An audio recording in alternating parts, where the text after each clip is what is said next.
Yes. Okay. Well, it's my duty to introduce all these programs, and considering how many people are showing up here, obviously, obvious. Actually, ugly. What's that?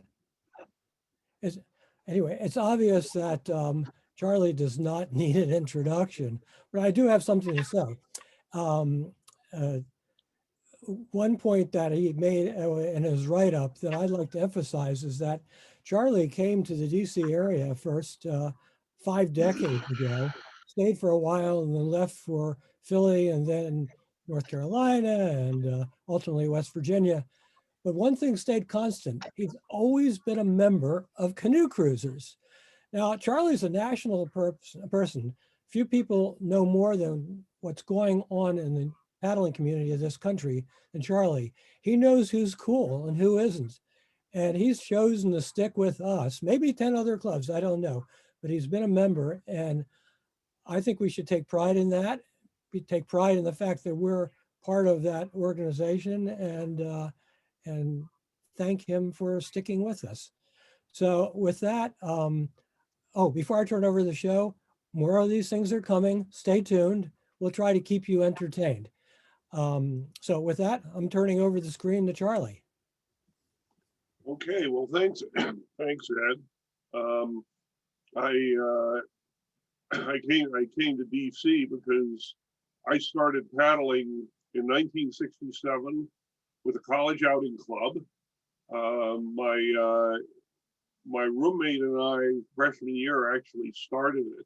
And he was a canoeist. He had been a counselor at a canoe camp, and that spring he got me out canoeing. And on the one hand, I was pretty scared because Penns Creek was pretty continuous class 1 and 2, and that was I'd never really been on whitewater before. And the other part of it was that I just thought it was gorgeous, floating down that valley, looking on both sides in the sparkling water. I said, "Wow, this is great." And I don't even have to carry a pack to enjoy it.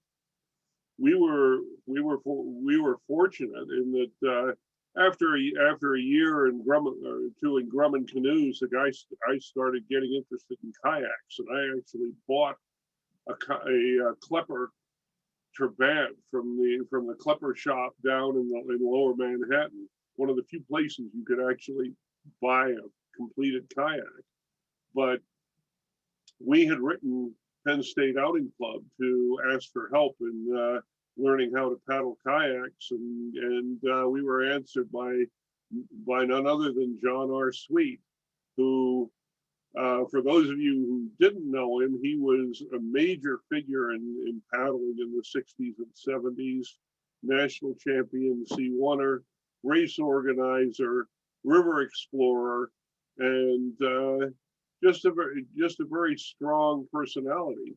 And yet he invited us to his roll sessions, and we get there, and all of a sudden it's all of these, not just the Penn State undergrads, it's these graduate students who were really good boaters, like Norm Holcomb.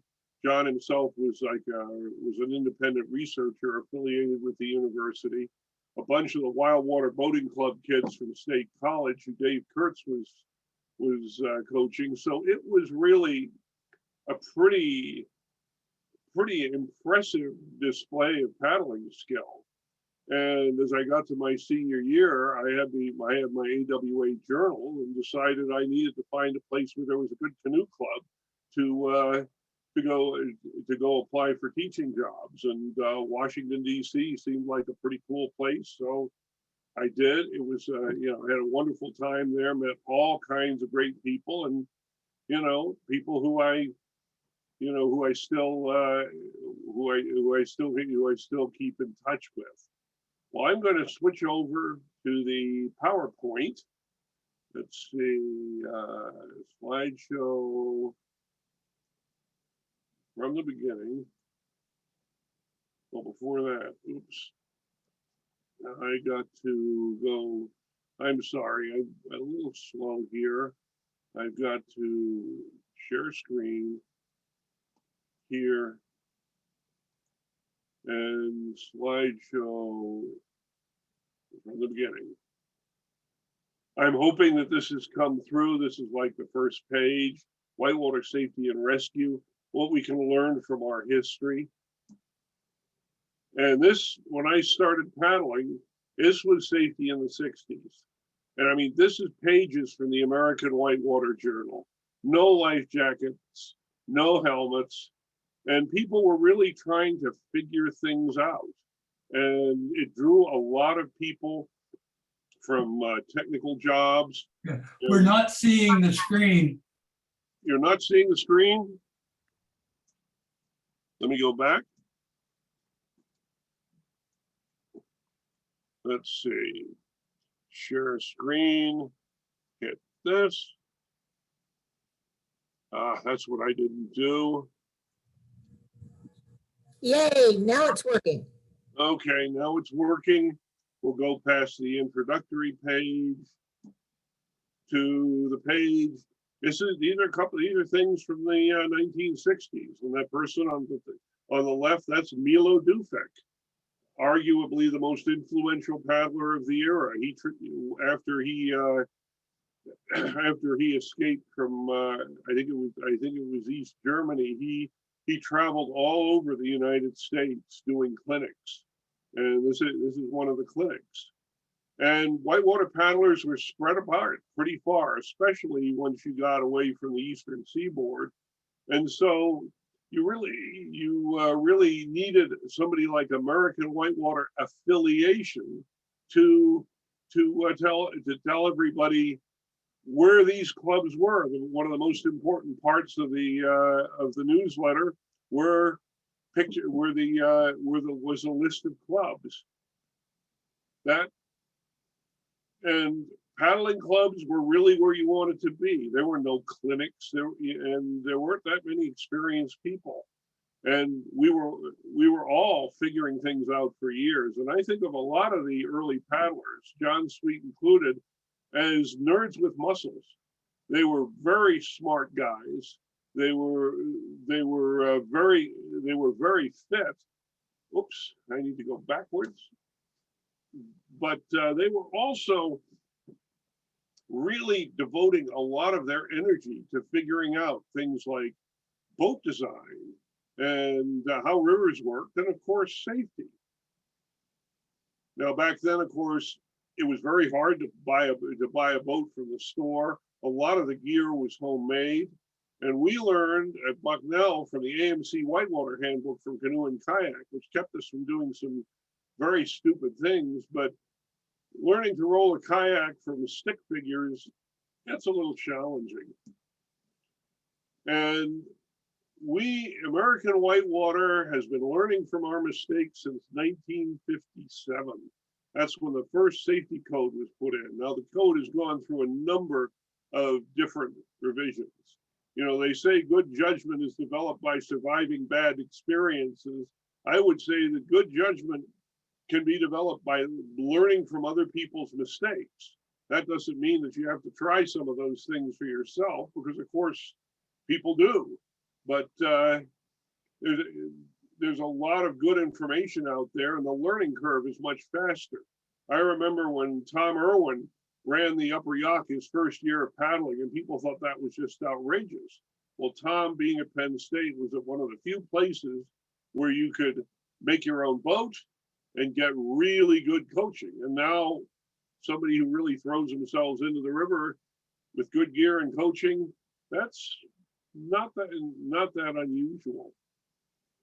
When I was when I was starting to paddle, OK Goodwin was the American Whitewater Safety Chair. He was also the founder of Coastal Canoeist, canoe instructor, a whitewater competitor in C2 with his wife, and their daughter Cindy was a top ranked woman's kayak racer.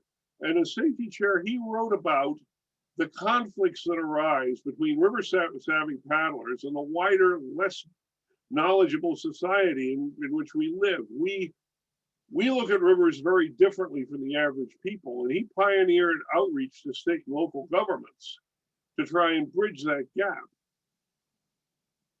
Now we're in the 70s. I was in DC 71 to 73, and these are the two things which most influence the sport. One of them was Deliverance, the movie. Now, if I was thinking of a movie to promote canoe sport, that wouldn't have been my first choice. There was entirely too much rough stuff going on in there, but a lot of people really were drawn to the river. They said, let's go down the river, but let's not get involved with the crazy hillbillies. And I don't think we need to bring a bow and arrow. And of course, on the right is Jamie McEwen, who won a bronze medal in the '72 Olympics, the first medal in a major international competition won by any American. And he inspired a whole generation of up and coming whitewater racers. And the '70s was a period where the sport grew a lot. There was a tremendous amount of interest, and as you can see, there was a bunch of magazines. But paddlers are still often starting out paddling a canoe or raft and moving up to a homemade kayak. It was a very different from now. And for those of you who remember the guy in the top left with the blue helmet, that is Fearless Fred Young. We all remember Fearless. Fearless was a pretty good boater who ran whitewater that was often a step above him, and he probably swam more Class 5 than most of us have ever seen. He was a lot of fun to be with. And commercial outfitting grew explosively during the '70s. On the top right, that's me. We're going this on a high water run of Section 3 of the Chattooga. That was an interesting day, and I could tell you a couple of long stories about that. And the other two pictures are Cheat River guiding. Now, despite the pictures, when I guided on the Cheat, it was guide assisted. What guide assisted meant was you loaded the people in the raft and tried to point them in the right direction, and you unstuck them when they got stuck. The average guest was a man in his 20s and 30s who was looking for adventure, and I guarantee you, mountain streams and trails gave them as much as they could stand.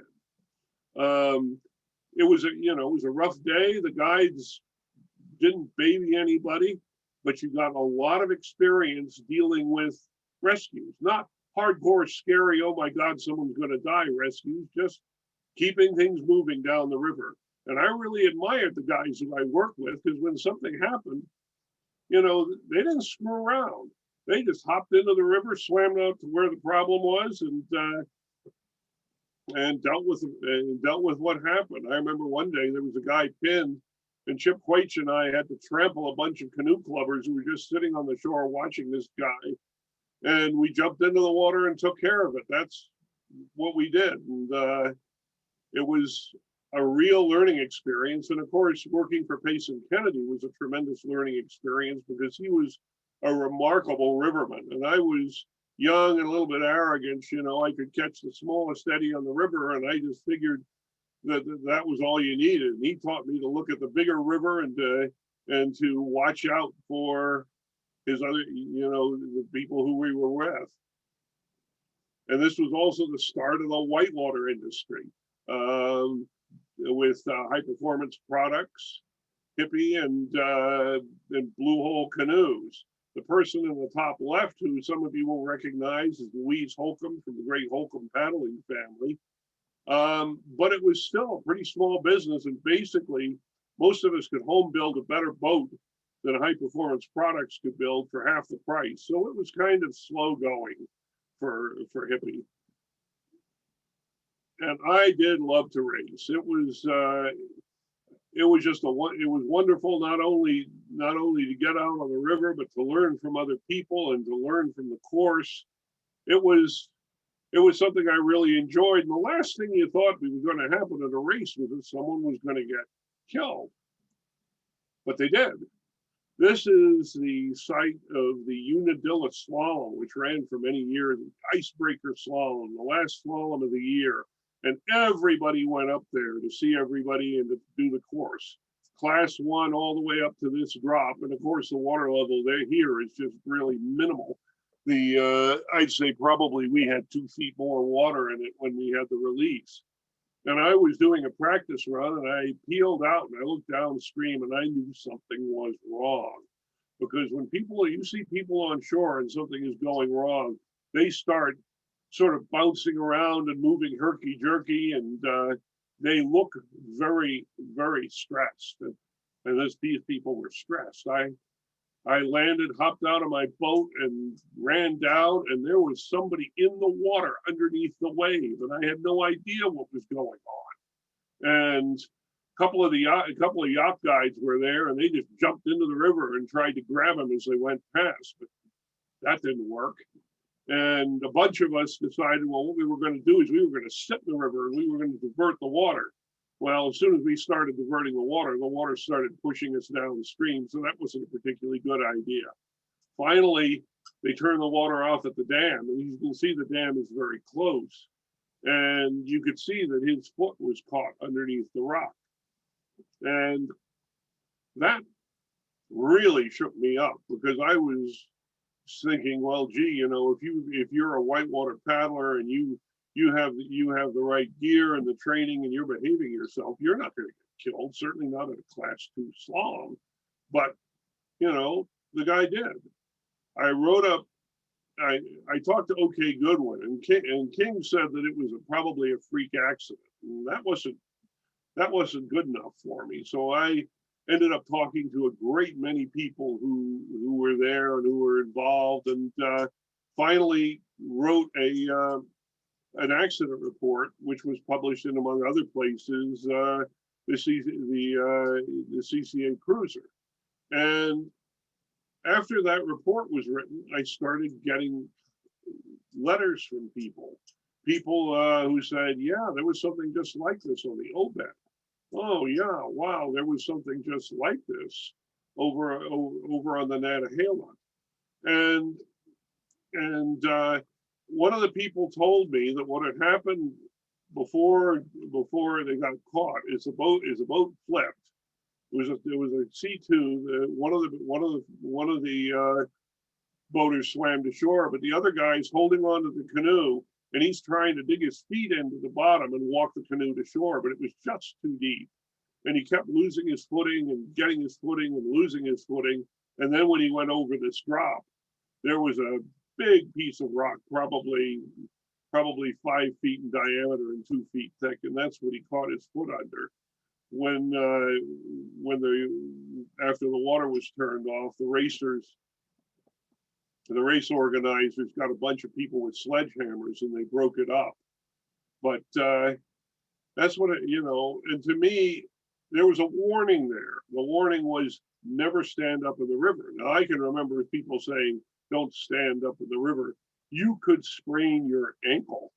Well, this is something more serious than that. Something a lot more scary. And it was the beginning of the warning that people routinely get now to not to stand up when they're swimming. This article and another accident report I wrote a year later after Bob Taylor was killed on the Gauley. I had only boated with Bob once or twice, but I knew some of the other people who were there, and I wrote up that accident. And then I got invited by Canoe Magazine to put together an article about these types of accidents: vertical pinnings, foot entrapments, entrapments in a folding kayak, and all of those things. That article and the accident reports got me appointed by Chuck Cummins, who was the American Canoe Association Commodore, to be the safety chair.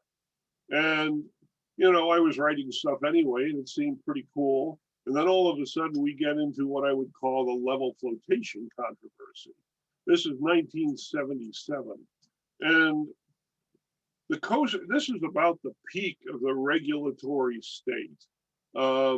And a lot of regulations are really needed, but the Coast Guard decided that it was going to regulate paddling, especially whitewater paddling. I heard about the day when the guys show up in their gold braid and their white hats and their long blue coats, and they tried to tell my boss, Ralph McCarty at Mountain Streams and Trails, that they were now the top dogs and they were going to be managing things. And I don't think Ralph was very impressed with them. What they had decided was that they had put level flotation in motorboats, and they decided that since level flotation was helpful in a motorboat, it would probably be helpful in canoes and maybe kayaks too. And this is the sort of thing that they tended to do. They tended to be very influenced by their marine background. And level flotation wasn't going to work in canoes because a canoe is about 2.5 to 3 feet wide, whereas a power boat is 6, 7, 8 feet wide. And you can also put a lot more foam under there, so it's going to be a lot more stable. But there was a lot of hell raised, and they provided this study saying that roughly 10% of all accidents could be prevented with this level flotation. And we couldn't figure it because we, talking among ourselves, we didn't know of any accidents which could have been prevented. And one thing led to another, and we were invited to go to the Coast Guard and go through all of the accidents for the year 1977. And you can see what the results were. And there 11% was unable to determine cause. We did not find any accident except for one possible that level flotation might have helped. And you know what unable to determine cause means. Somebody goes out paddling by themselves, their boat tips over, they don't have a PFD, they sink. Somebody notices the boat, they call authorities, and the next thing you know, they find a body. Well, the people their consultants felt that all of those accidents could have been prevented by level flotation. And of course, we pushed back pretty hard. And there was a lot of arrogance on their part. I remember one guy came up to me and said, there are way too many canoeing organizations. You need to have one canoe organization. And I said, well, ACA and American Whitewater and USCA, they're very different. He said, no, you don't understand. You need to be one regulation or one organization, or we're going to regulate you out of existence. And I kind of looked at him and said, I hope it doesn't come to that, because it's going to be a nasty fight. And I walked away from him. And eventually we did convince the Coast Guard that what we needed was education, not regulation. Brains and skill are the most important pieces of safety equipment that people paddling small boats have. They're not like big boats where you can put this really huge amount of safety equipment in there to keep you out of trouble. You keep yourself out of trouble by choosing what water you get into and choosing how you handle yourself. Dean Norman was a cartoonist. He actually worked for Hallmark out in Ohio, but he did a bunch of cartoons for us. And he was a very interesting guy to work with. Now we're going into the 80s. The sport is maturing and growing. And, you see the bottom right, these are the successors to Jamie McEwen. I think that's John Lugbill in front, then Davy Hearn turning the boat backwards or spinning it forwards, hard to tell which. And Kent Ford is in the back. All of these people were CCA folks who trained in the DC area.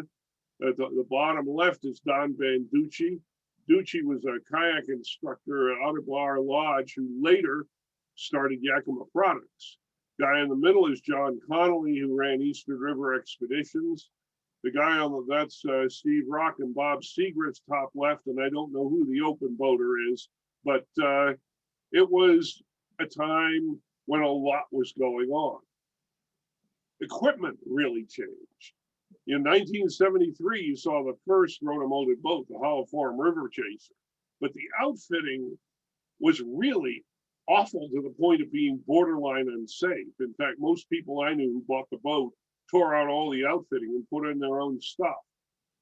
The Perception Mirage was really the first serious rotomolded boat. The difference was a holoform river chaser was made by a guy whose business was rotomolding, and the Perception Mirage was built by Bill Masters, and Bill really understood paddlers and paddling.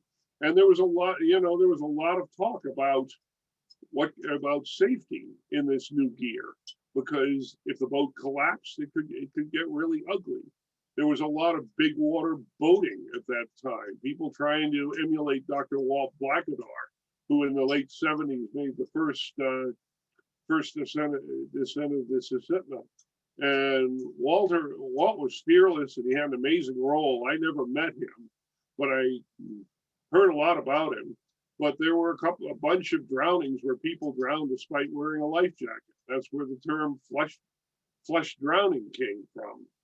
And you just kept, when something happens, you want to talk about it so that you can learn from it. And we've learned a lot over the years. 1980 was the beginning of river rescue training. I mean, before that, when I worked at NOC in '74, Payson, had all of us fool around with a bare throw line, what the yacht guides call a bull rope, and we practiced it. We did a CPR class, but basically, when something went wrong, we all sort of gathered and scratched our heads and tried to figure out how to fix it. Well, in the summer of '79, a fellow named Rick Bernard, who was a guide on one of the NOC Section 4 of Chattooga trips, pinned, and they had a strong crew. This was in the fall. All their senior guides were there, and they couldn't help it. And that shook up Les Bechtel and Slim Ray, and they developed the first swiftwater rescue course taught in the United States. The idea that, hey, we're going to actually sit down and we're going to practice techniques before they're needed. We're not just going to wait and try and figure it out. About the same time, Jim Segerstrom started Rescue 3. Rescue 3 is based in California and worked primarily with professional rescuers, mostly because paddlers are cheap, but professional rescuers, they're willing to pay some serious money. Jim taught over 150,000 students in the US and in 32 foreign countries. And that's pretty amazing. He was the start of getting river rescue being taught as to professional responders. And it wasn't unusual in a water accident to see professional responders show up in turnout gear, no life jacket, wading around in fast water, and all of us would just cringe. And of course, if there was anything life-threatening, you just sit there and go, oh my, this is not going to come out very well. But things improved. I realized fairly early on that we had to reach out to the professionals, because what was happening is not only paddlers were dying, but firefighters were dying. That top left picture is of the beginning of the Binghamton, New York disaster, where the fire company, for reasons that aren't clear to me, decided to paddle into a hydraulic to recover a piece of floating gear. They thought somebody was missing, and they thought somebody might be attached to it. Well, that boat you see turned sideways, did a couple of wicked sideways bounces like you do in a kayak at swimmers, threw everybody in the water. A backup boat went in and they flipped. And so out of 5 firefighters, they had 2 dead. And that really gets a community angry, because these people are really well thought of in their community. And they take out their anger at paddlers. And I tried to work with a couple of fire companies, but they're a tough audience, because face it, the paddlers they know are the ones that they're pulling off the river. They're not too impressed with the likes of me. The only person who could really hold a firefighter group, and I don't know how he did it, was Les Bechtel.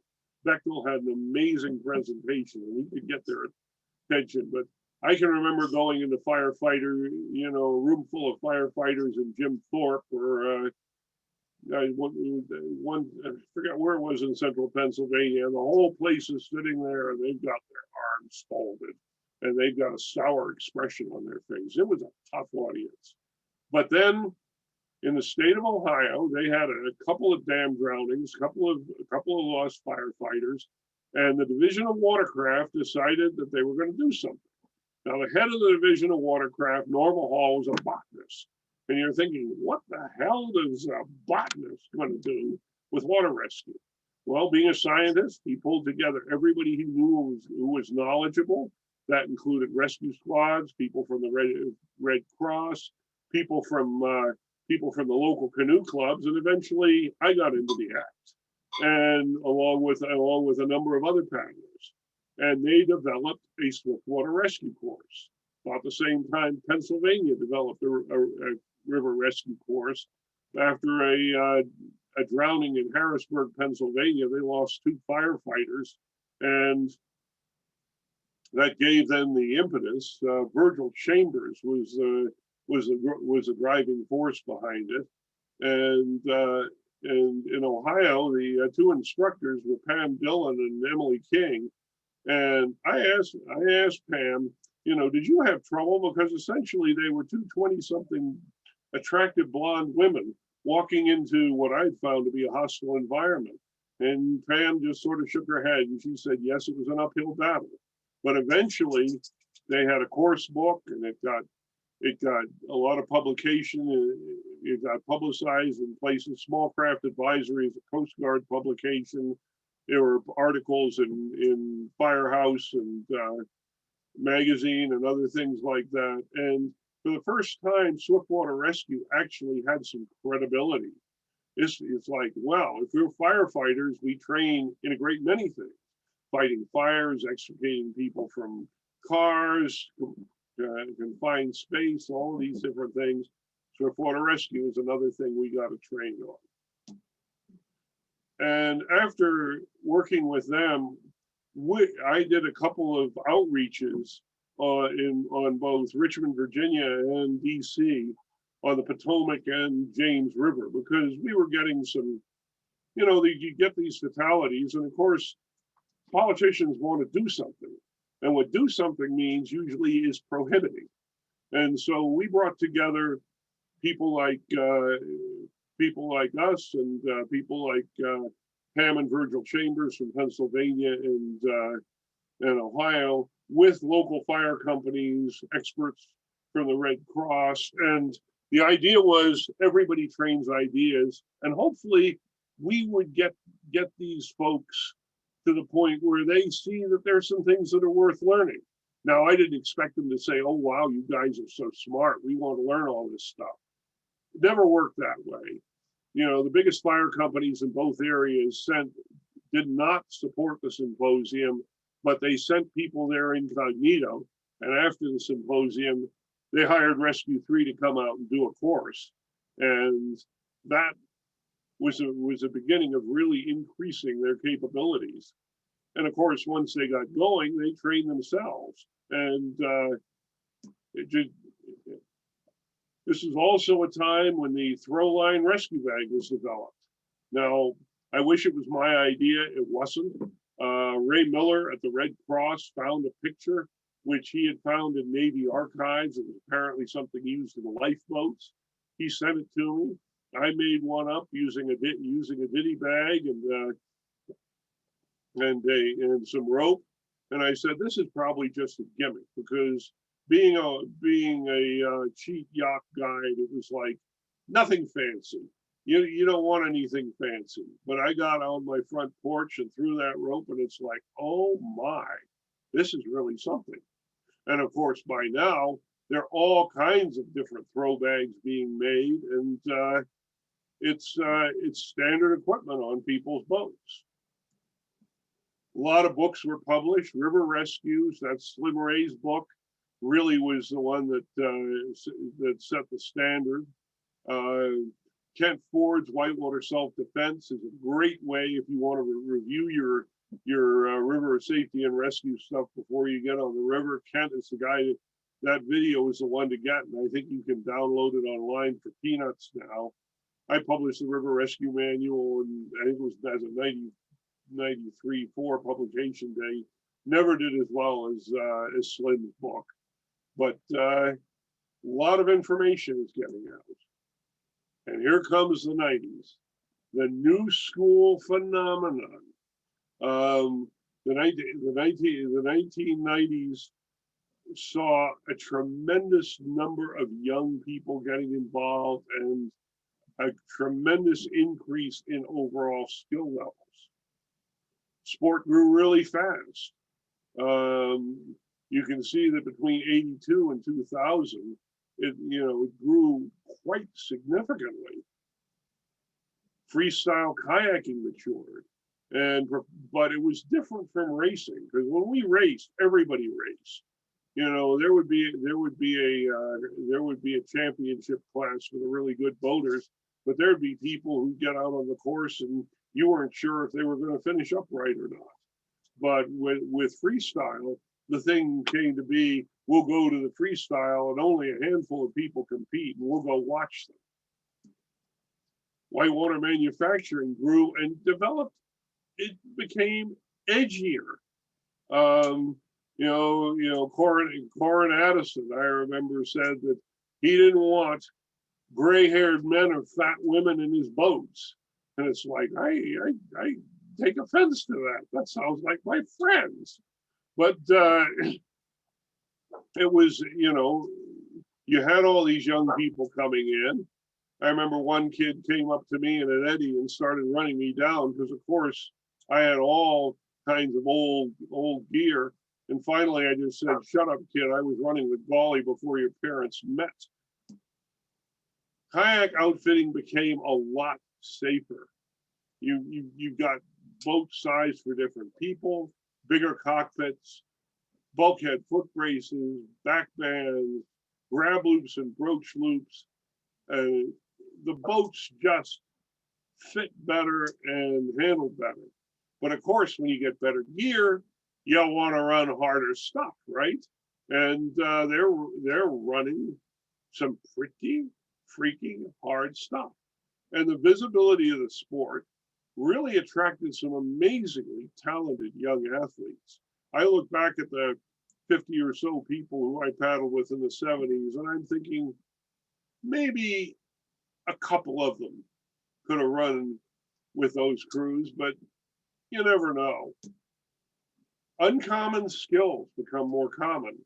You see in the center, 1973, that's Martin Begun running Potter's Falls. Martin was really, he was a great river runner, friend of mine.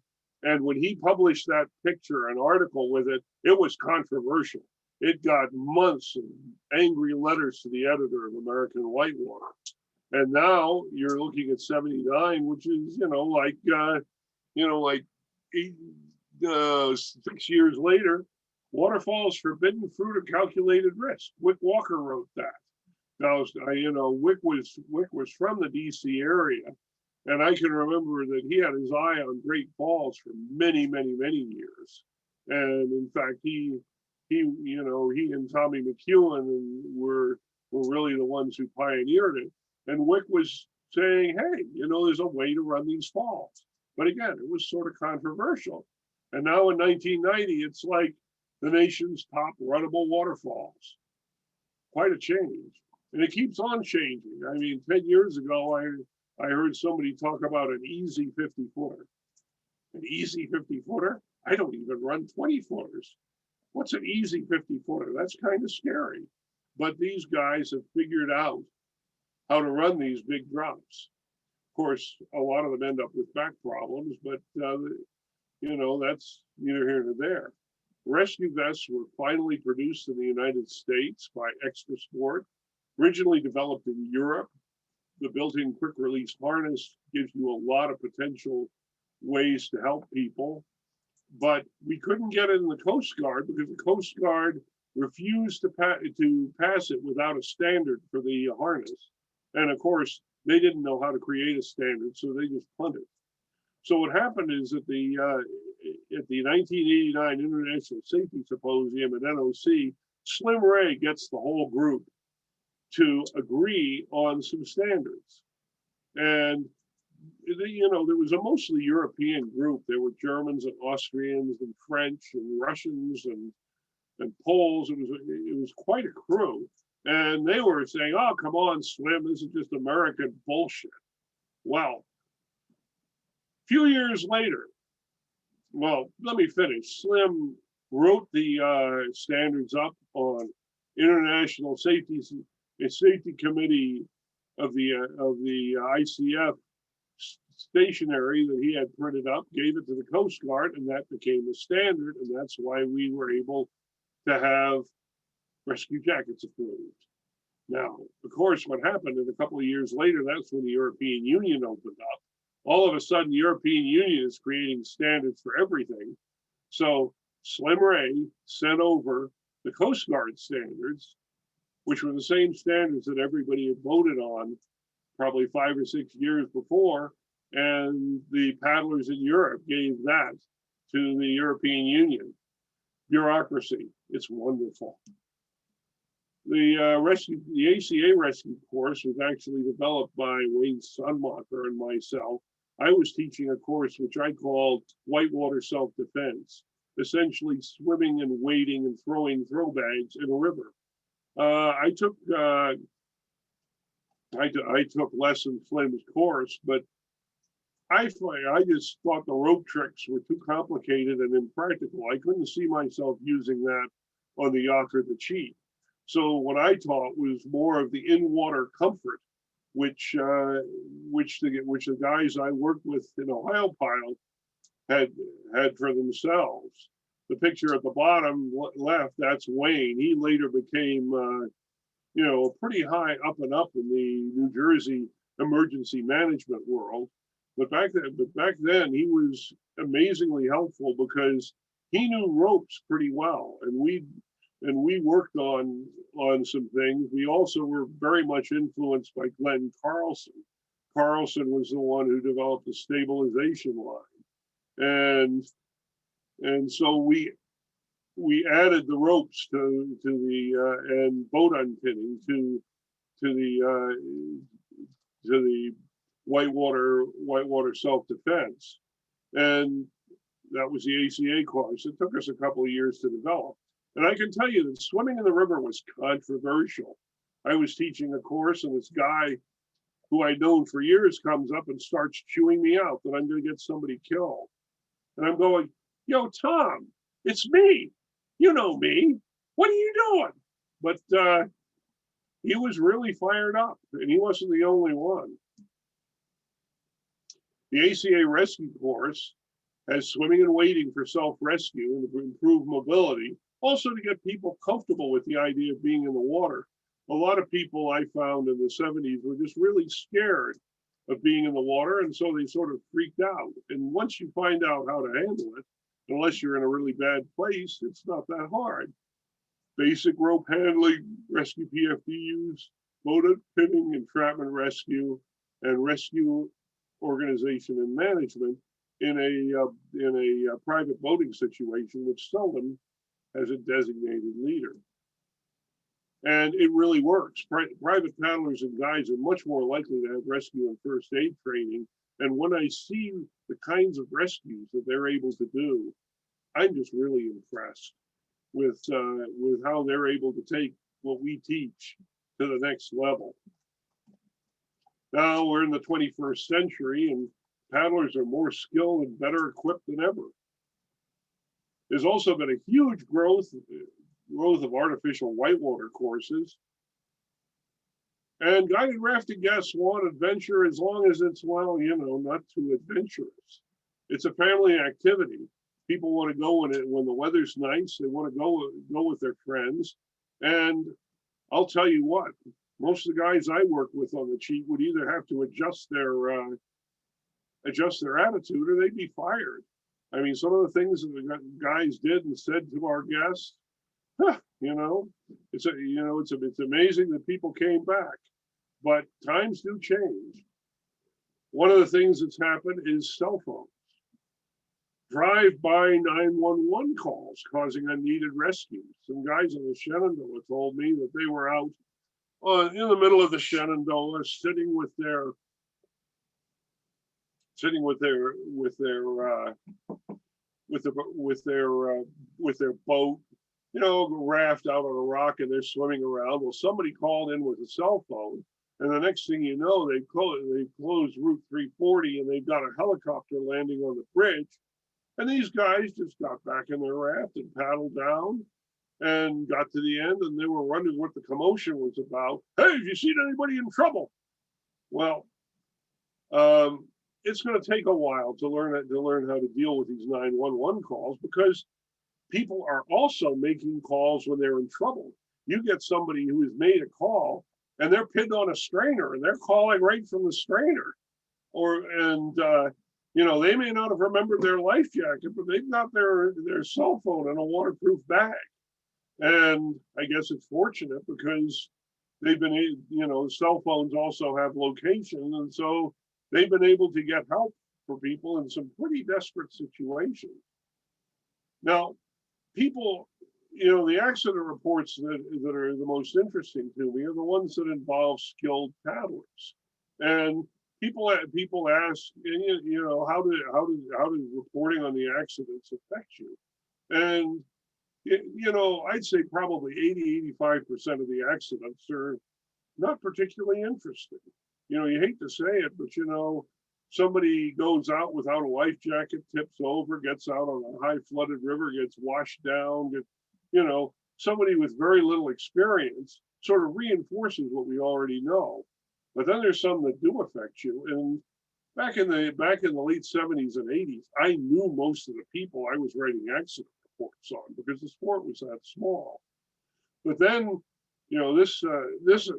this accident, I'm sure everybody remembers. It was 2013, preparation for the Great Falls race. Shannon Christie was a young up-and-coming paddler. And from the video, because they were doing a video of her, and she just seemed like a totally personable, likable person. She flipped above this drop where you can see everybody working in the bottom, and the far right chute goes into a thing called the subway. And once she went in there was really no recovering her. Jason Beeks and his crew got her out, but it wasn't, it couldn't have been fast enough. And those things are upsetting. And there are some where the accounts are upsetting. Some of them where, you get links to people's social media, and you realize that, behind the accident is, a real loss. But on the other hand, you want to tell the story. You want to tell their story so we can learn from it. So we'll stop the rumor mongering that goes on. And it also shows the greater world, the river managers and beyond, that we take safety seriously, and that we are ready to look at things that go wrong. And then there are some amazing stories. This is the rescue that I call the Midnight Miracle. I mean, you couldn't make this up. You just could not make this up. This happened this past fall. A woman named Felicia Conyer was at Kanawha Falls. Kanawha Falls is south of Walbridge on the Kanawha, and just below the mouth of the Gauley. And it's a pretty well-known falls now. As you can see, people have they've run events there, freestyle events there, and it's been run a lot. And people who live down there and run it a lot, they know a lot about it. And you can see the far right has an undercut wall, which at certain levels the water pushes into fairly hard. Well, at the day this happened, there was water going over the entire width of the falls, from where you see the drop in the boil all the way over past the undercut wall.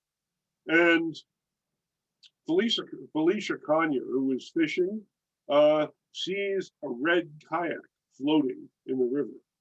And she thinks somebody probably got in trouble on the falls. So she calls 911. She actually called him twice.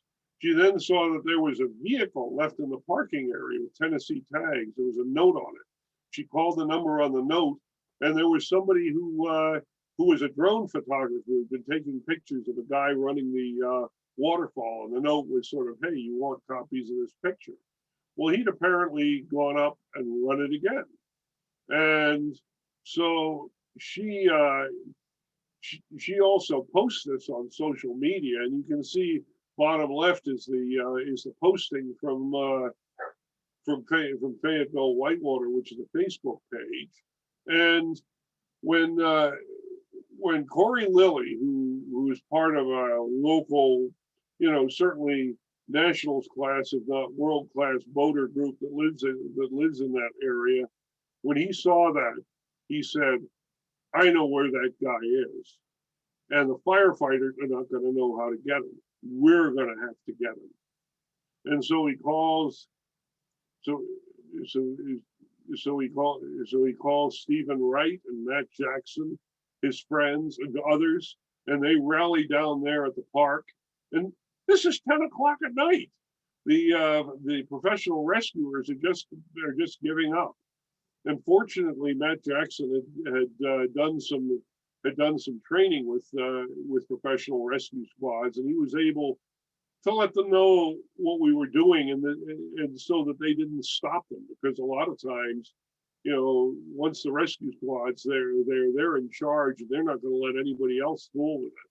But they went up there and they called. They heard him. He was down. He was clinging to the wall underneath this thing. He'd been there since 5 or 6 o'clock at night, and they managed to lower a rope to him and get him out. And the top right is the crew afterwards. I mean, what an amazing story! You couldn't make this sort of thing up. It's just inspiring. Now, conflict is going to exist between traditional park management and adventure sports, because I've read Robert Kaufman's book on adventure management, and he has a section on managing parks. And basically, the idea in parks is, if something is dangerous, you either design the park so people can't do it, or you make it illegal. But that doesn't work for adventure sports, because risks cannot be eliminated. They can and should be managed by participants. And a good example of this was the Youghiogheny River in the summer of 2001, when there were 3 fatalities around Dimple Rock. Only one of the fatalities, the people actually went under it. The others were raft flips, but it got people pretty upset. And the last person who drowned was a young girl. She was a church group. She had a lot of friends. They were agitating to blow up the rock. And there was a coroner's inquest. And I ended up, the outfitters asked me to go there, and I ended up testifying there, sort of explaining to them that, you start blowing up rocks, you look at the shore downstream, there are a bunch of other rocks. You don't know exactly what the river is going to be doing once you start modifying the channel. And so it's not something you want to do. I also talked to them about the kind of training the outfitters have their guides, the kind of work that the Coast Guard does to approving life jackets, because they were trying to test the life jackets. And I said, the Coast Guard has already done this, and they've done it in a lot more intense way than you have. And I think they were happy to hear it. There was somebody from the Pennsylvania Attorney General's office, and the outfitters, me and the lawyer, went out to dinner, and she said we're going to allow people to do a study as to whether or not the rock should be removed and what the pros and cons are. But basically, we don't want to get into that, because once you start modifying a river, right now, the responsibility for safety on the river is with the user, which is where it belongs. And if you start modifying the river, all of a sudden the state is going to be responsible. And the state really doesn't want that job at all. And after the inquest, there was a study, there was a group that met with Doug Hayne, who was the park superintendent, and I sat in on that. And basically what they did is they used education. They changed the video at the put in, and above Dibble Rock, they have a warning, and they have a portage on the right bank. And the portage took some doing because Parks doesn't own that property. It's owned by Falling Water, but they got permission to put the path in, and so you have people who are warned, and that's the way to do it. Educate, not regulate. Falls running is a real challenge for park managers. It took 12 years of constant lobbying to open up Ohiopyle Falls. I don't know exactly what happened to Great Falls. I know it was a long-term process. And the other thing that I heard happened was that the state of Virginia was blocking access to boaters at the Fisherman's Path below the falls. And then the state of Maryland said, you can't stop people from running the river. It's our river. So they could block access, but they couldn't block use to the falls. The Maryland side of the park opened it up. I can't follow all the odds and ends. I would love to get Mac Thornton talking about it because Mac was really involved with it. But after these things get legalized, you sort of hold your breath, because if somebody gets killed in the first year or even the second, man, they're probably going to rescind it. But the first death on on Great Falls was 5 years after.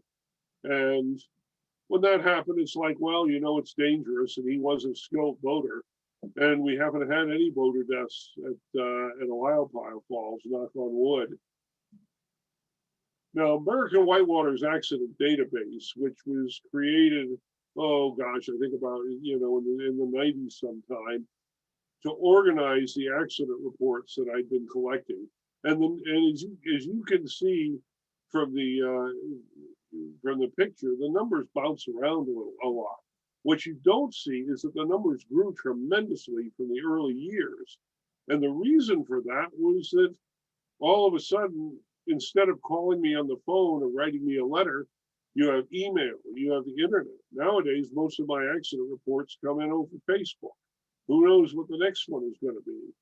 But it gives you a good idea of what's going on. And these peaks that you see out west in fatalities, they correspond with high water years. And this year particularly, which I think was 2011, that was a major high water year. And it's the kind of year where Colorado, instead of having 8 fatalities, has like 20. So it's, it varies quite a lot. Now you can see the no PFD numbers, big jump this year. Why? Because of the pandemic, a lot of new people decided they wanted to go kayaking. They bought kayaks, they didn't get life jackets. They put in a lot of them on something that they thought was pretty manageable, and that's cool. But unfortunately, even flat water isn't as manageable as you would think. And they go around a corner, there's a fast current, there's a downed tree, and all of a sudden you've got a desperate situation. And hopefully we can bring these people into the sport long term and give them some education. I think there's huge potential there. Because most of these people, they're not looking for trouble. They don't go out and say, I want to have a life-threatening experience. They just don't know what they're getting into. And there's a lot we can tell them. This 45-year snapshot gives you a lot of interesting things, causes. You can see that high water, flush drowning, and cold water are the major causes, followed by no PFDs, strainers, entrapments, one boat trip. And you start working your way down. Foot entrapment is pretty far down the list. Some years we only get 1 or 2. So it definitely gives you an idea of what happens. We can tell you causes. Again, this is a bar graph. These graphs were done by Charlie Duffy, who has been tremendously helpful, not only with the graphs, but Charlie has done a lot of helping us clean up some abnormalities. Oops. Some abnormalities in the American Whitewater database.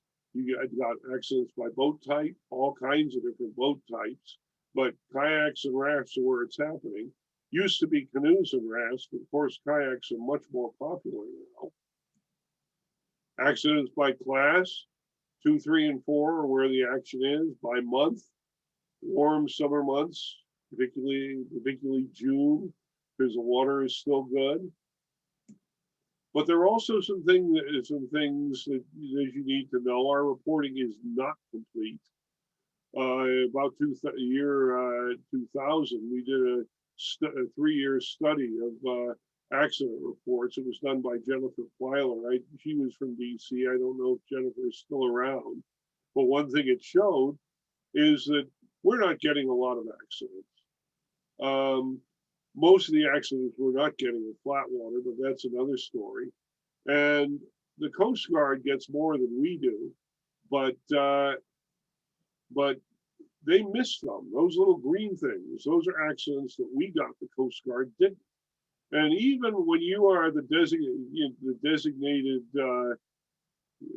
designated boating law administrator for the nation, and people have to send you reports, well, they often don't. I remember going out and working with the sheriff, with the boating law administrator for Idaho, and he told me that he had 3 or 4 sheriffs who simply refused to send him reports because they did not believe he had the authority as a state agency to request them. Sound familiar? And we also had fatalities in water conditions. You can see the flat water accidents are quite numerous.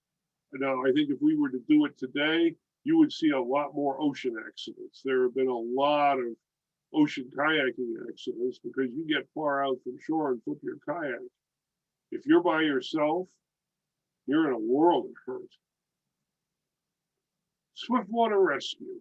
It is really the redheaded stepchild of the emergency response system because you don't do swiftwater rescues that often. You may go years and years without a moving water rescue. Then all of a sudden you get big rains or snow melt, you get a bunch of rescues and you have to go in and deal with it, often with minimal training. Although what I'm very pleased to see as I look at the different videos of the firefighters is nowadays they have life jackets, they have helmets, they have cold weather protection, and that in itself is a huge step forward. First responder skills are constantly improving, but there are always going to be gaps. Swiftwater rescue teams vary tremendously in skills and resources. I know people like Cabin John are tremendously capable, and then others, they're still going out with John boats and horse collar life jackets. The guy in the top left, that is the Anchorage Fire Department. And that is just an amazing rescue. I mean, this kayaker got pinned underneath a log, and they're out there with a motorized boat cutting it away with a chainsaw. I mean, whoa, you don't see that kind of thing very often. But a lot of fire companies think what we need is a piece of equipment that is going to solve all our problems, because when you're fighting fires, gear is really important. But many swiftwater rescue skills are counterintuitive, and rivers will eat boats alive that are otherwise fairly seaworthy. That boat there, I think is an airboat. You're looking about 30 grand on the hoof, maybe more. And oh yeah, you can drive it right into a hydraulic. Well, this particular day, they lost the airboat, and they had one guy who had such a bad swim he had to be hospitalized. You really got to be very, very, very, very careful about using a new piece of gear. There was one high water day in Asheville where they lost an airboat, they lost a hovercraft, they lost all kinds of things, and They didn't even get near the people they were trying to rescue. The people who were rescued by some people who got into a raft and made the rescue. And of course, some people just think helicopters can solve everything. Helicopters are wonderful tools, but except in the rare case where you've got somebody stuck in the middle of a river in a wide open place, they're not so good at actually rescuing people. But what they are good for is extracting people from difficult situations. That picture is on the right is from Cherry Creek Gorge. The group had somebody who was badly injured running the gorge, and you see the gorge, you know it has that potential. But they had EPIRB, which is a locating device that if you get into trouble, you press a button and it sends out an emergency signal to satellite. And the signal also tells the people where you are. And this happened in California. And California has amazing helicopter coverage. I mean, if you sent out an EPIRB to in West Virginia, you'd probably get a local rescue squad bushwhacking in after you. They got a helicopter in about 6 hours, which is really pretty good. Now, rescue squads do flood rescue, a lot of stranded person rescue. And this is something skilled boaters do their own stranded person rescue. Search for a missing person, vehicle in the water. Whitewater paddlers watch out for each other, and we take care of each other so that if there's a pinned boat or somebody who's marooned somewhere, we're going to put things back together. We're not going to call emergency responders unless somebody is terribly injured or things have just gotten really out of control. And even then, guys are probably going to try and bushwhack out rather than call for help. And certainly what you got to think about is that you're probably in a much better position to handle this than the rescue squads are. Here's an example of what happens when you call rescue squads. This is a pinned dory on the Mackenzie River in Oregon, not a difficult rapid, as you can see. And these guys are sitting out there with their pinned boat, and somebody sees them and calls 911. Well, the rescue boat couldn't quite get close enough, so they ended up having to evacuate by helicopter. And if these guys hadn't been boating alone and had some backup, somebody could have probably gotten pretty close to them. And if they had the needed skills, they probably could have waded themselves to a rescue boat, or worst case, jumped in the river and swam through the last drop of the river to safety. But that, not everybody on the river has that kind of background. And one of the things you see every year is John boat accidents. And quite often they're fishermen who don't wear life jackets because it interferes with their casts. And until, of course, the boat flips over, and then it interferes with the lack of a jacket interferes with their breathing. Paddlers and first responders have different training strengths and weaknesses. We deal with situations that are evolving rapidly in small groups. We have thousands of hours of whitewater experience. We're used to being responsible for our safety, and we routinely rescue each other. But we often assume that first responders are really inexperienced and unskilled. And in terms of relatively, they're probably inexperienced. but actually, they've got a different type of experience, but they move more slowly. And so we often see first responder rescues as slow moving and overcautious. And here we are again. First responders have better teamwork and more resources. They have a top-down command system. They arrive when the situation is stabilized, and they work well as a team. They expect to be in charge. Their typical rescue victims are not experienced and have no safety gear, so they have to be a lot more careful getting them out. How you would treat your buddy who's stranded on a midstream rock is very different from how you treat a pregnant lady with two toddlers in a car stuck in the middle of the river. But they see paddlers operating with their rescues, and they may assume that paddlers are unskilled and irresponsible, and they may think our rescues are reckless and disorganized. It's just different situations. And the best way, when you've got first responders in the area, the best thing you can do is try to train with them. I know the CCA did that for many years, and I think it's been very helpful. Leader managed rescues, typically with a rescue squad. The leader manages the scene, doesn't take a hands-on role. Key people are put in position. What they call the rigger is the person who's actually out of the boat, and the leader directs the action. But the problem is, and this was the way swiftwater rescue was taught. That was the way the early NOC courses taught. But the problem is that non-commercial paddling groups seldom designate a leader. Maybe an instruction group would, but not a bunch of friends. The group leader may be out of position when the accident happened, and in a rapidly evolving situation, the best positioned person is the most effective rescuer. They don't need a designated leader. You're trying to fill 5 designated positions. The first person gets as close to the accident site as possible. If your skill isn't good enough and you're not comfortable doing that, you eddy out, you get your whistle out, and you start blowing to get one of the more experienced people in the group there. Second person lands on a nearby rock or shore with a throw bag. Now, situations vary. You may be able to get 2 or 3 people on a rock where there's a pinned boat. But the thing is, you don't want to get too many people on the rock, because then you've got 1 or 2 people who are actually working and the other people are trying to keep falling off the rock.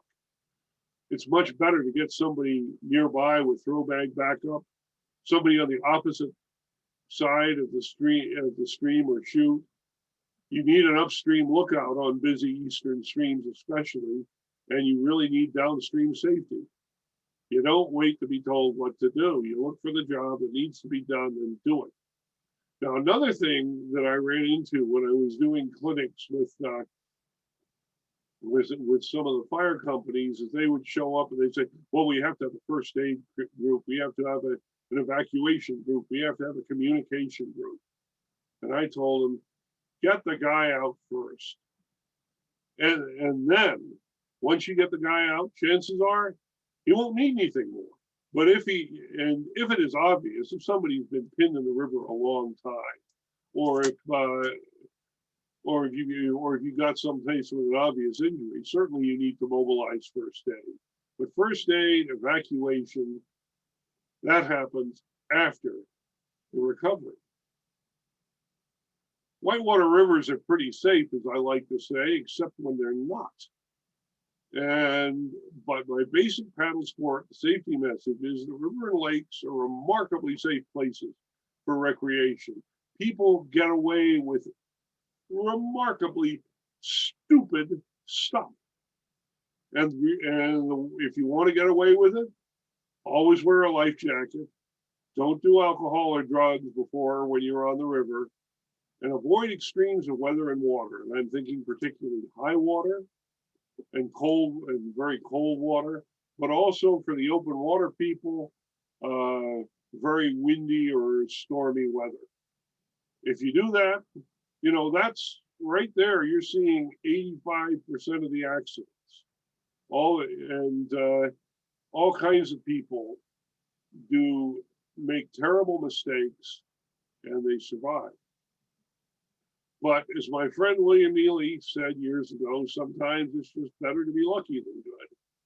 And I think all of us hope to be lucky because you can anticipate a lot of risks, but you can't necessarily anticipate them all.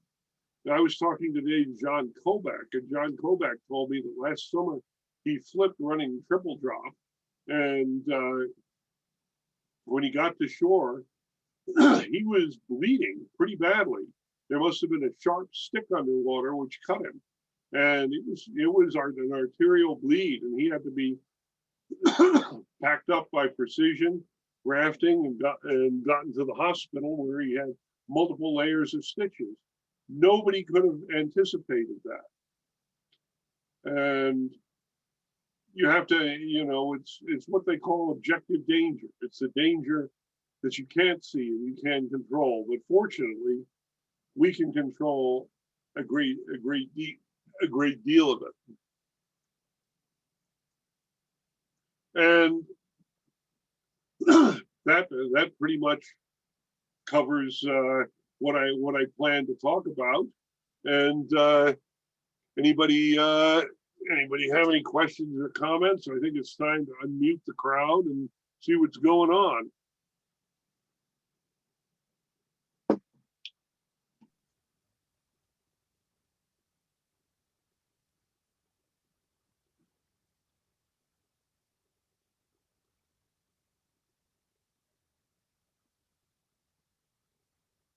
Not hearing.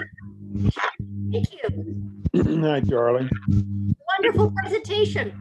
Yeah, thank you. Yeah. Just a comment. I trained whitewater rescue people for a number of years with the National Park Service. And just a comment, one of the things that I found was it's much easier to take a whitewater boater and turn them into a park ranger than it is to take a ground-based park ranger and turn them into a whitewater paddler. And this I found truest, when training the local rescue squads like Montgomery County, those people in Maryland and in Virginia, that you really could not take a fireman and turn him into a swiftwater rescue person unless he was already a kayaker or a paddler. That's my comment. Well, Bill was doing this at a really critical time. Washington, D.C. went from really sort of being bumblers to being really pretty remarkably good. And I think, the thing is, say somebody, you got a firefighter, he's gone through Swiftwater 1 and Swiftwater 2. These are both 3-day courses with Rescue 3. And he's with a group that's pretty darn good. So they go out and once a month they train. It's like you've got somebody who's had 2 weekend whitewater clinics and goes paddling once a month. It's going to take them a long time to get the experience. However, there are some people who are really good at it. Jim Segerstrom's instructors, a lot of them were retired Navy SEALs. And let me tell you, those boys can swim. And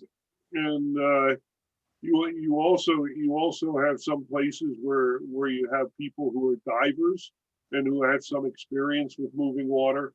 It all depends on what the background is. When we first started doing it, we get these rescue squads where everybody is like in their 30s, late 30s and 40s and maybe beyond. And we say, okay, time to get in the water. And they look at us and say, not in your life. And I said, well, you're going to have to rescue people sometime. You might as well do this. And I can remember I did a clinic with the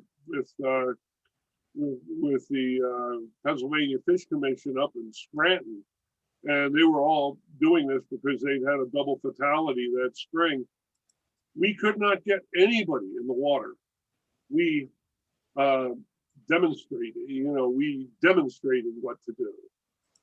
The answer about SUPs are really cool. I can't do them. They give me a terrible pain in the back, and I'm way too heavy for most of the board. But I'll tell you what, I am not a big fan of tethers.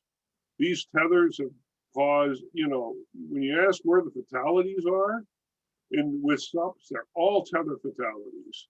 Now, I suspect if you take a tether and attach it to a rescue life jacket, you're in better shape. But the problem is a rescue life jacket needs current to release. And sometimes you get into a situation where it's enough current to push you under, but not enough current to release. So you need some training that says, well, when your swiftwater jacket doesn't release, you open up your harness, put your thumbs under, and you pull the harness apart. Because sometimes you just got to do that. And I think anybody who is doing a SUP and wants to use a tether, they had better practice with that tether so they understand what's going on. Any other questions, comments?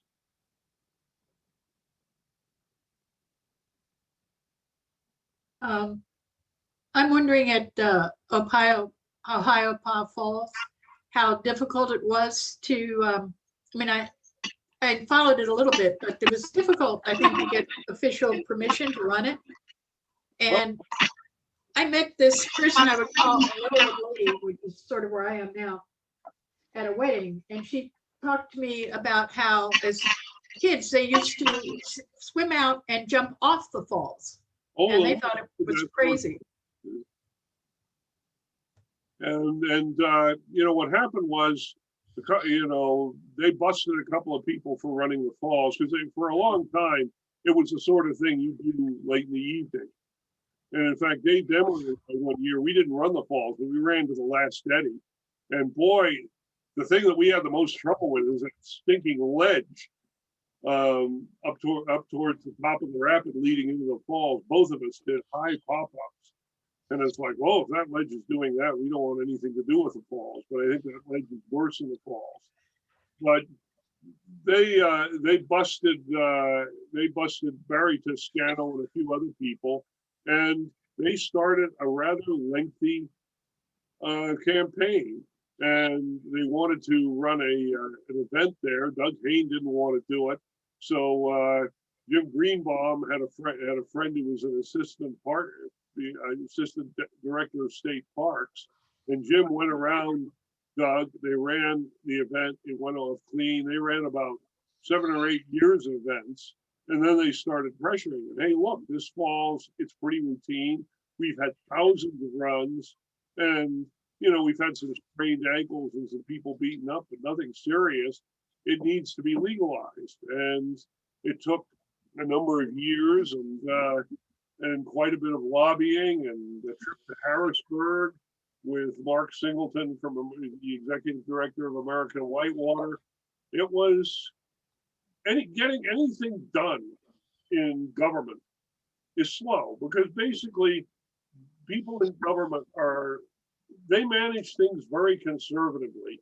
You don't get promoted in government for being wild and innovative, because if you do that and you screw up, somebody's in trouble. You get promoted by not screwing up and not taking chances, and it takes a long time to make those sorts of changes. And issues with cheap non-whitewater boats, yeah, that's going to be a problem for a while. You know, these box stores are selling these barely seaworthy $199 kayaks. You know, the thing that I hope happens to most of those people is they either A, decide they don't want a kayak, or B, they decide next time they better buy a decent boat. But they also don't have much in the way of skill, and I'm hoping that the community will do some outreach to these folks, because they could really use at a bare minimum some some handout, maybe some videos.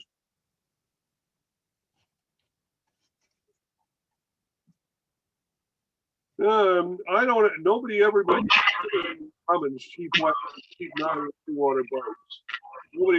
Nobody ever hung out with Chestnut Summit or Carter.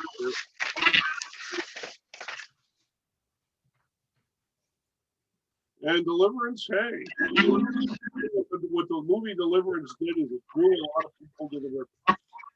And the pandemic has driven a lot of people to the river. These folks are not looking for whitewater. I think most of them just need some good advice on how to stay out of trouble. Charlie, in about 2019, I was at Anglers Inn where we were about to launch our annual downriver race. And I was working as photographer for CCA. And I watched the Montgomery County Rescue Units launch about 5 Zodiacs in about 15 minutes. Very efficient operation. They were going up Mather Gorge to rescue a hiker who had fallen. I think he broke his leg up there, but it was really amazing how far they've come since the old days. Isn't it? It's really wonderful. And there are a lot of people who contributed to that. And certainly in DC, they've had it's been a tremendous positive force towards getting an orient to the river. If you're not speaking, please turn off your video. It's killing Charlie's voice. I'm afraid I'm not making it out. Oh, they said that on the video. If they weren't, because they were losing their voice. Okay, Charlie, I would like to ask you, in 1981, there's an article that you put into the Cruiser about running Great Falls. And you said, we concluded the skill has increased in our familiarity with rivers. We've become less and less cautious. We tend to feel that our skills will protect us no matter what the situation. This simply is not true. The most blast-proof roll in the world won't help you and your boat are pinned under a log. The only way to avoid that situation is to scout the rapid and portage. If you're not 100% certain, you can avoid a trap. In Great Falls, there have been at least 2 people who have died. They do so now, run it routinely in daylight, whereas before it was to be run, early morning when nobody was watching. And you had said that people should be careful about running class 6 rapids in high visibility situations. So I wonder how you feel about the current group of people are running waterfalls with GoPros and everything, and doing this to get sponsors, to have a lifestyle and putting themselves at risk. Great Falls, it seems to me, eventually is going to involve an entrapment where it's going to be in sight of thousands of people, and excuse me. it already has that, Shannon. I know that, but what I'm saying is that the Great Falls is located, 20 minutes from the biggest group of second guessers in the world, and they could come down big time on us. So what is it? How should we deal with the publicity mongering, essentially, and the open running of Class 6 water now? Well, I think Jason Beeks did a really good job in dealing with the aftermath of that race. And, that was written in 1980. And, now the falls has been run for decades. People are used to it in the same way that people are used to people climbing in Yosemite. And once people get used to it, from a PR perspective, it's very different. I'm not too worried about it now. I was worried initially, but now there's a lot of waterfalls being run by a lot of people, and they're being run with a high degree of success. They're right around the turn of the century, like 97, 98. There was a spate of accidents involving top experts, members of the freestyle team. I think one year they lost 10% of their people, but because I think they were, they felt that they were breaking so many rules that they could break all the rules. And I think there was a reassessment, just as there was a reassessment in sport boating when they went from the dense boat theory that the sport boat was a perfect boat for everything to, hey, these are fun boats, but there's some places that we really want to think twice before bringing. But I'm not as worried about that now that that the falls have been run publicly for almost 40 years as I was then. And when it comes, the way you deal with it is you deal with it directly. You tell your story. And I always encourage people who've experienced something like this to tell their story, because it educates the community. It stops the sort of rumor mongering, especially online. People just love to make up stuff and make themselves look good. And it tells the people who are managing the river. You're responsible. And when something goes wrong, we don't look away from it.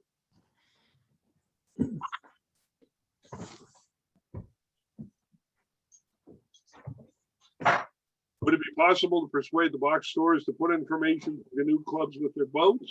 I don't know. I think that might be something, a good project for people.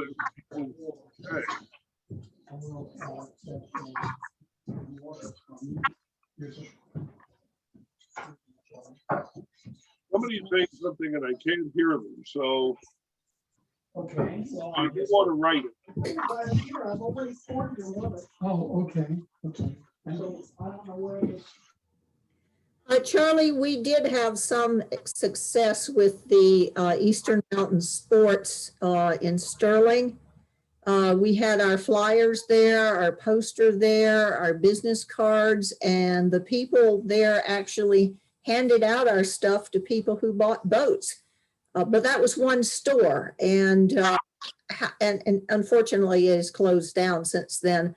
It's very consuming because, you have to keep an eye, you have to talk, you have to get the people involved. And of course, that store was much more outdoor oriented than say a place like Walmart or Sam's.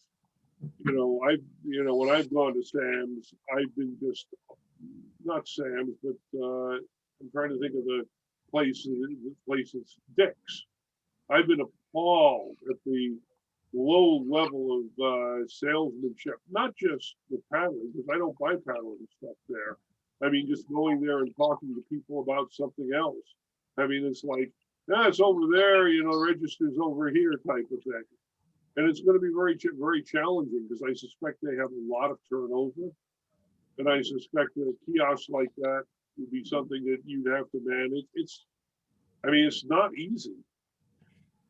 No, it's not. And we've tried off and on over the years, and sometimes it's a matter of corporate policy. And when you're dealing with a big store like Dick's or Walmart, unless you can get the top people to buy into it, you're left with working with individual people and individual stores. Sometimes you have success and sometimes you don't. Yeah, well, that sounds about right. I suspect what would be helpful would be for ACA, and I think it would be an ACA project with a nice Coast Guard grant and support from the Coast Guard and from various like BSAC, the Organization of State Boating Law Administrators, to go in and try to do this. And it'd be challenging because the help that people get at these stores is at very low level. And even just trying to give them basic information like wear a life jacket, don't drink, and avoid extremes of weather and water. Maybe there's a way to get higher life jacket sales along the way. Good luck with that. Let's see.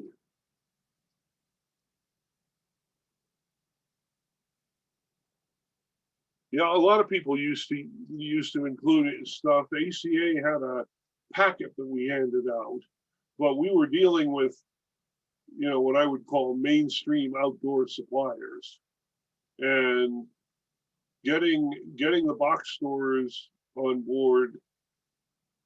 It's going to be much more challenging.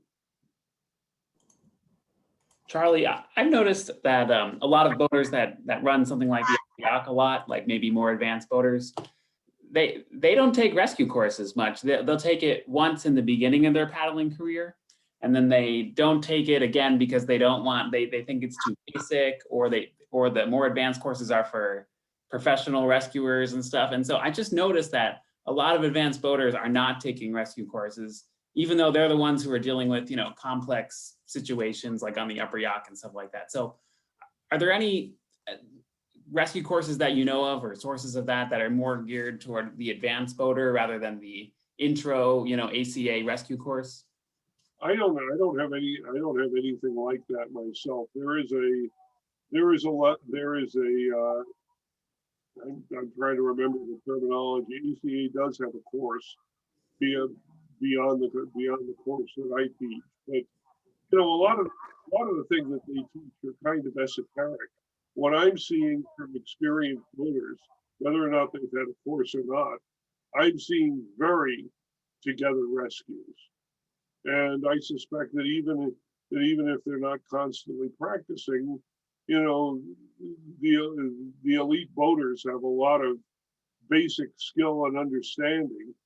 Like, you know, if you tell someone in their mid-40s to swim across the river and they've never done it before, that's very different from telling an elite athlete in their 20s to do it. And you know, as I said, I see all across the board when I'm getting accident reports involving top level paddlers. It's not that they never make a mistake, because everybody makes mistakes, but I'm seeing training in both swiftwater and first aid, and really pretty intelligent actions dealing with the problems. But of course, some of the problems, you know, particularly in high end rapid, I mean, they're freaking desperate. You're not gonna affect the rescue either very easily. And you know, a lot of them are much harder than anything I ran even when I was young and frisky.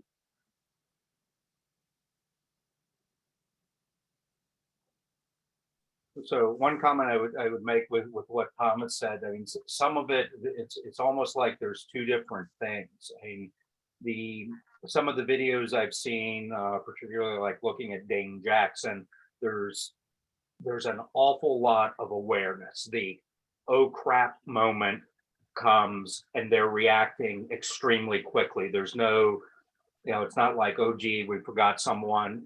They're reacting extremely quickly. And I think that's their experience and their comfort in being in the water, swimming, all the nasty portages they do. One of the other things, though, that kind of the other thing that I think I see with Tom is that it's not just the high-end boaters who basically aren't keeping up with skills.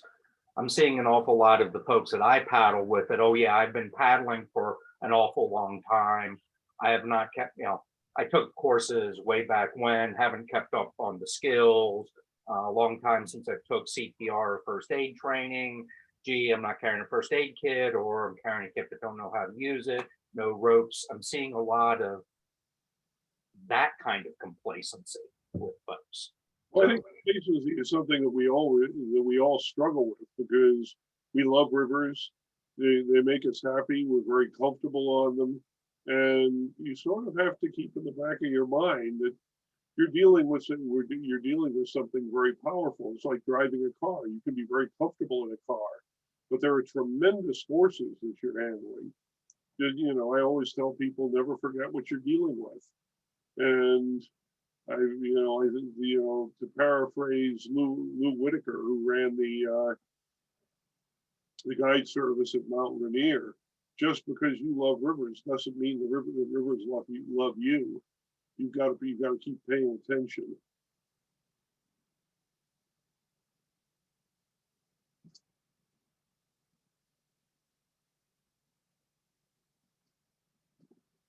Anything else?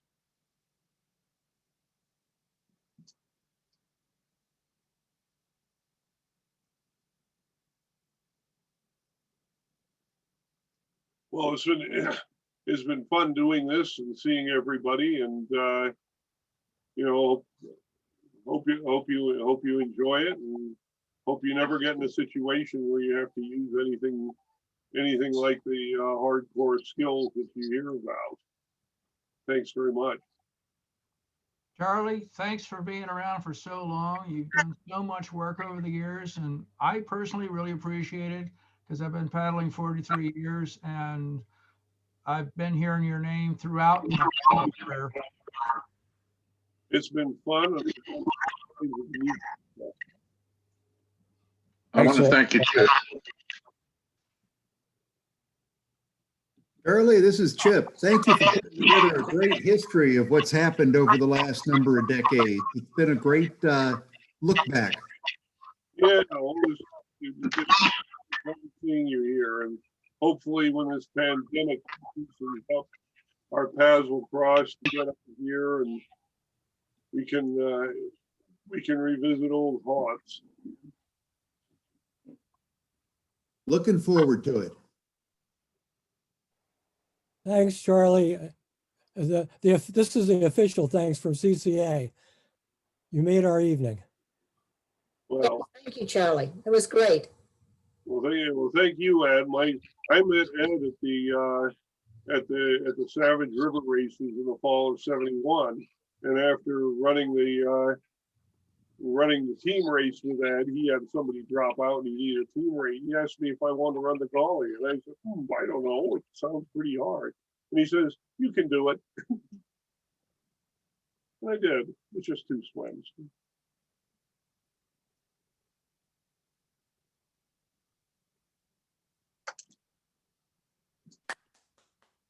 Good night, everybody. You're wonderful, Charlie. Well, you are too. Well, Susan, shall we call it an evening? We shall call it an evening. Thank you, everyone, for coming. Thank you, Charlie, for a great presentation. Thank you all. And good night, everyone. Good night. Good night. Thank you. Yeah, Good night. thank you. Nice seeing everybody. And it was a wonderful presentation, Charlie. And we know how knowledgeable you've been over the years and how important you are to the safety of the sport. It's been fun.